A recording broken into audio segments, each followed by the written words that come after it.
Once upon a time, when Steve-O was a heavy cocaine user, he had been up for days and ran out of cocaine. Dude, I really need these drugs, man. So he went to his dealer's house. Because he wasn't answering the phone, he knocked at the door. There was no reply. Dude, I really need these drugs, man. Clutched the door handle. It opened. So he decided to let himself into the house. He walked through towards the bedroom, spooked by the bloodstains splattered on the floor, over the furniture, up the walls, and somehow had even reached the ceiling. This was because the drug dealer liked to shoot cocaine from a syringe into a vein like his neck and pull it out, purposely pissing blood all over the place like some ritualistic climax. The dealer was sprawled on the bed. Dude, I really need these drugs, man. Completely KO'd, as he'd probably been up for days on end too. So Steve-O turned around back the way he came, went over to the table where the dealer would weigh up drugs, stared at the cocaine residue that was glazed over the table, and contemplated. I really need these drugs, man. He whipped out his bank card and started scraping it all, including the blood stains that were glistening amongst the twinkling flakes. I really need these drugs, man. He snorted. I snorted the motherfucker's blood, dude. Fucker's blood. I snorted the motherfucker's blood. Motherfucker's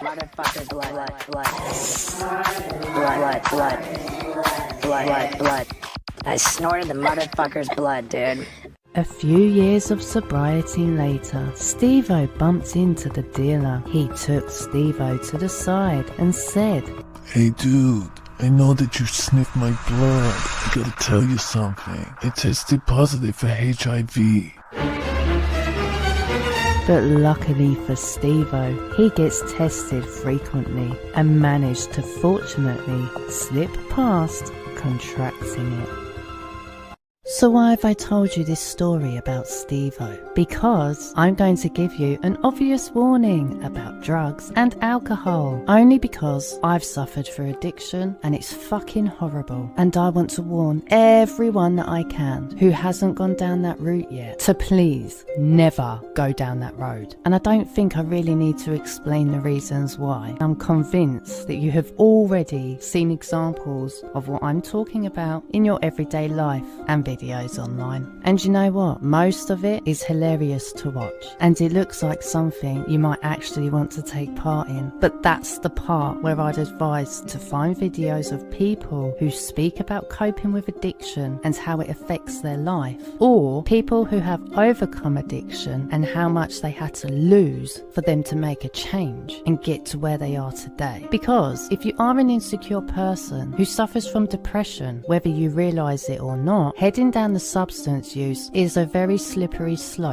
and something that is likely to fester into a future problem which can be avoided. Did you know the top 3 countries for alcoholic deaths are El Salvador, Russia and Estonia, and the top 3 countries for drug deaths are the United States of America, Iceland and El Salvador again? Why do I believe that most people suffer from addiction? My answer: unresolved childhood trauma. See, my daughter's 8 now, but since she was about 5, she's always said to me that when she grows up, she is never going to drink adult drink or smoke. And this is because after reading her human body book, it stated that alcohol and smoking cause death. And she was so confused as to why adults would do something that could kill you. And her statement dumbfounded me, and I couldn't even respond to her properly. She had recognised the fault in adult behaviour, and she's right. We actually do make choices each day that we know will shorten our life that little bit more without even thinking about it. Take rapper Andre Johnson for example.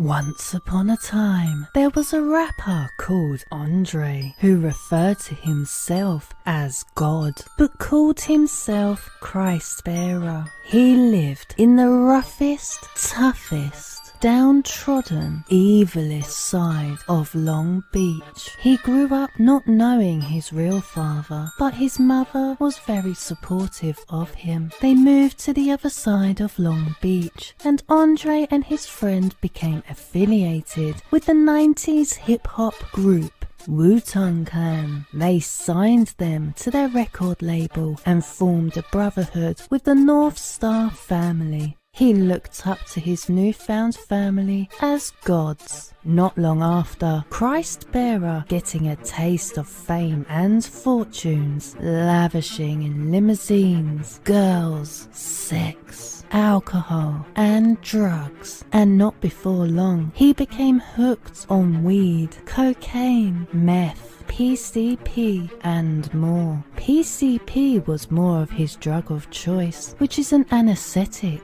used as an animal tranquilizer. It's mind altering, which can lead to hallucinations, leading to distortions in sights, colors, sounds, self and environment. It was developed in the 1950s, but it caused serious neurotoxic side effects, and it was replaced with ketamine. PCP in its purest form is a white crystallized powder that dissolves in water or alcohol like an aspirin and has a distinctive bitter chemical taste. It has many slang names: angel dust, boat, hog, peace pill, and many more. It's called a killer joint when it is mixed with weed. So the lifestyle that Christ Bearer was living was causing him psychological problems, and he became an insomniac, resulting in spending most of his spare time studying. He was a Muslim by faith, so he was interested in studying the founder of the Nation of Islam, Master Ford Muhammad. He followed the work of Max Flint, who showed the lifestyle of multi-millionaires, and he was also interested in British occultic writer Aleister Crowley, who was a known practitioner in magic and referred to himself as the beast. Unfortunately, his mother died, which he found extremely hard to cope with, and started going downhill. He thought the only way he could rid the void inside himself was to have a child of his own. However, divorce was inevitable for him as he carried on his intense lifestyle and couldn't separate the two worlds, and ended up with restraining orders from his 3 baby mums and was unable to see any of his children. When he was growing up, he had vowed to himself that he would never follow in his own father's footsteps, and here he was doing just that. This caused him to spiral into an even deeper and darker depression fueled with disappointment. One night, he was having his usual PCP party at his rapper friend's house. He was becoming agitated with the fact he was unable to see his children, but wanted to regain a little bit of stability in his life. He asked his friends if he could use one of their phones to contact one of his baby mums, but they were all busy using it. His number had been blocked by all 3 baby mums. At the time, he didn't see that it wasn't the best idea while off his face, especially when it was regarding the children. Patiently waiting wasn't an option for him. With Family Guy on the TV in the background, and thoughts were circulating round his head. Fuck these bitches. These bitches are always on my dick, having my babies for the child support, and I don't even get to see any of them. He couldn't help but think he was hurting himself by not having a vasectomy. His previous engagements with women had been callous with no morality, but he decided he was going to fix the problem that was causing him so much pain and misery. His perception of reality was distorted, but he referred to it as a subatomic world. He whipped out his trouser snake, grabbed a knife and sliced his sausage in an attempt of performing a self-surgical vasectomy procedure. With blood pissing all over the place, one of his friends called 911. Man, we have a friend that was over here, and he's just cut off his damn penis. God damn, I don't believe this shit. Okay, tell me exactly what happened. We sat on the balcony, and he ran in there and started cutting it off. He's alive. He's calling right now. Is the blood spurting or pouring out, sir? He's bleeding like a motherfucker. Why did he do that, sir? I don't even know, sir.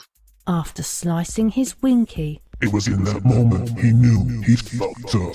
looking down at his manhood, spewing all over the place, he thought he was going to bleed to death, so he proceeded to walk out to the 2-story balcony, and Superman dived off, landing on the grass by the sidewalk. Committing suicide was never something Christ-bearer thought about, and if anyone knew him, they knew his life meant more to him than yours. He got rushed to hospital, where he didn't need to have reattachment surgery, as lucky for him, he had a pretty large trouser snake already. The unsympathetic media got hold of the story, and as you can imagine, did their rounds of humiliation at his expense, some saying that they were glad they didn't reattach his schlong, as he didn't deserve it, some wondering whether it still worked or not, and one in particular stated that Wu-Tang should be embarrassed and that Christ-bearer needed to change his name immediately because he didn't know Jesus and cutting off his penis was nothing but the devil. And ladies, if you are wondering, yes, it does still work, and he's even willing to do professional porn just to prove it. See, I just thought it was funny that it took for Christ-bearer to chop his cock off for someone to say he should change his name because his everyday actions were far from Christ-like. And as soon as I watched this story, it reminded me of the passage in the Gospel of Matthew in the New Testament, chapter 5, verse 30. And if thy right hand offend thee, cut it off, and cast it from thee. For it is profitable for thee that one of thy members should perish, and not that thy whole body should be cast into hell. So, do you think Christ-bearer made the right decision regarding his reasoning? And like I said, I'd advise resisting taking drugs or starting drinking alcohol, because it not only affects you, but it also affects the people around you. See, when I was at my lowest, my friend stayed with me, and she didn't do nothing that I was doing, but she always stayed with me because she knew I was safe with her, and she'd always say to me, "Do you know what? That's going to age you so badly. It's going to ruin you. Don't do it." And you know what I'd do? I would look at her wide-eyed and smile smugly, and then take a hit right in her face and probably laugh after. Disgusting. So, don't be me. And if you want to hear more about addiction, I will be uploading a snippet from the book, Just One More, Jealousy, Selfish Desire, and the Buddha's Teachings on the Cycles of Addiction by Ajahn Amaro. So watch this space.